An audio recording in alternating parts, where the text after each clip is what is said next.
Always getting it in, your man DJ Ekin, Tampa's most connected DJ. MyPlace right here. Got the big homie in the building. Something like an R&B superstar, dude. My man Trey Songz right here, man. Man, let's just get right into it. How do you keep coming up with the smashes, dude? Like, now we with I Need a Girl, and honestly and truly at my situation, at my station, we ain't even started playing the other joints you had out. You know what I'm saying? Like, so that's like a new record. That is real honest. I'm just saying, dude. Oh, man. You know, over this past year and a half, like, we just been going in, man. The work ethic is crazy, and the drive to be great right now is like no other. Right. I'm in a great space, great zone musically, and I'm happy with the music I'm making. It's like they let me loose. Right, Know? Right. And aside from, you know, 'cause I was in LA, and aside from, you know, the tragedy that happened to Michael Jackson, you got a real good look at the BET Awards too, and that was a look I was like, it's kind of overdue. I hadn't seen that. How did that one feel? The space that they put you in out there. Ah, that was beautiful, man. And how that happened is actually Stephen Hill actually saw me perform at a Leo Cohen private event, and I guess he felt what I brought to that event would be good for what he had in mind for the OJs, and you know, right. The untimely demise and death of Michael Jackson. We actually thought that part of the show was going to suffer, right? Because rightfully so, the show was dedicated to Michael, but they kept that part of the show for the OJs, and you know, we actually rehearsed like 2 times within that week. That was a crazy week for me too. Right. So we were just blessed and, you know, happy to be able to do it with the OJs right in front of us. You know, right. They were at the dress rehearsals, you know what I mean? So it was a little pressure. Right. But once you hit that stage, it just all went away, man, and it was a beautiful feeling to be up there. Let's talk about the Atlantic Records situation for a minute, because, you know, you hear a lot of things like, you know, I hear things like, you are definitely like the golden boy. Like, and that's just what I hear. I mean, I'm just saying, and I appreciate it because I respect the talent. What is the situation in Atlanta? Because I mean, and how good is it? How does it feel? You know, when you go to work every day. It's taken a while for me to be the golden boy. Right. You know what I mean? But it's a beautiful situation, and you know, I'm definitely loved all throughout the building. And it's one thing to be in a situation where you're working hard and everything's going well, and you know your label works for you. But you know, when your label actually loves to work for you, that's a beautiful thing. Right. You have people that are excited about you coming into their market, or excited when you walk into the office. That's definitely a beautiful thing. So thanks to Atlantic Records. Right, I'm hearing good things. I'm just saying. So we got the new album about to come out. Yeah, September 1st. Ready. That's the title. Just point blank. Ready. And what's the science? What's the science behind going in on this new project as opposed to, you know, the past Trey Songz projects? You know, with this album actually has been almost a 2-year process. Right. And it's been a lot of thought put into it. You know, it's actually been revamped 3 or 4 times, the album. Okay.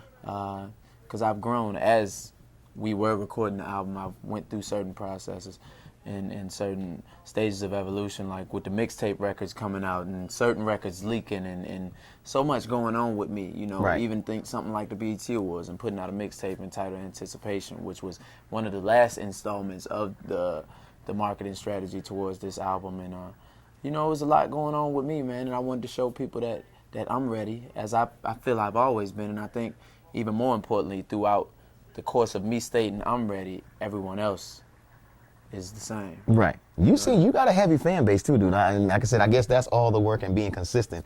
That's a good thing. Let's talk about like your favorite joint on the record, though, like the record that kind of means. And I know they all like your babies, so yeah. I know when you make an album, they all like your babies. But that one that makes Trey go. It changes every now and then, but a personal favorite of mine is a record entitled Your Side of the Bed. Right. Which is actually the last song on the album. And what it just speaks on is, you know, when you're in a relationship with a woman, whether it be woman, man, you know, just a relationship period, you go through a certain ritual, you know what I mean? You know, you spend your nights together, right? You know what I mean? You got your side of the bed, you know, whether y'all cuddle or whether y'all make love, whatever y'all do, you're going to go back to your side. To your side. So what it's speaking on is actually when that love is gone, whether it be for a week, whether it be forever, whether they pass, whether you're not together anymore, when you look at that side of the bed, you miss them being there. Right. You know, and that's a record. It's actually Prince inspired, very Purple Rain-esque. Okay. Yeah. And talking about people that you're a fan of, and, you know, not to take this to a negative spin, and I know you're a fan of music because we've talked before, the whole R. Kelly situation and the confusion behind that. Can you enlighten like me a little bit on like what exactly what's your meaning. Karan saying you had a meaning when you came out with what you said. Yeah. And then it got turned, you know how we do on the internet. Yeah, you know, most definitely. You know, it's some people that live for that negative light. Right. You know, and to say that I didn't throw a jab would be a lie. Right. You know what I mean? But I didn't approach him in a way such as though, R. Kelly, you're not making the music I love anymore. Right. You know what I mean? But that's what the message behind it was. As a fan of R. Kelly, as someone who grew up inspired by the music he made, Well, you ain't by lying. the innovation, by the brilliance behind it. Right. I feel like that was lost in his last few efforts, actually.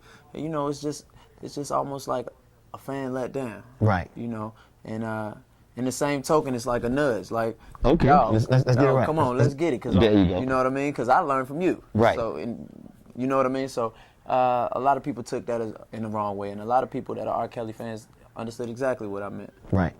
Like me. I understand it. You're a positive dude, man. And once again, I appreciate you stopping through, man. And back once again, the title of the album. And Ready, September 1st. And let's end it on something real high, because I got a chance to hang out with you today and see a whole different side of Trey Songz. For that one kid out there that's saying, Trey Songz made it. How did he do it? What's that one piece of advice you like to leave him with? I like to tell them to never give up and always believe in themselves. You know, a dream is only a dream if you sleep on it. Right. You know what I mean? So wake up and realize it can be real and go get it, baby. You do realize that I'm taking that right when you leave. You do realize that. That's the first time I actually said it. The homie Trey Songz, it's my place right here. We get to the end. Can we get a shot of the photo? Oh, she's Bang. yeah, that's how they do it, man. It's my place. Trey Songz, the big homie.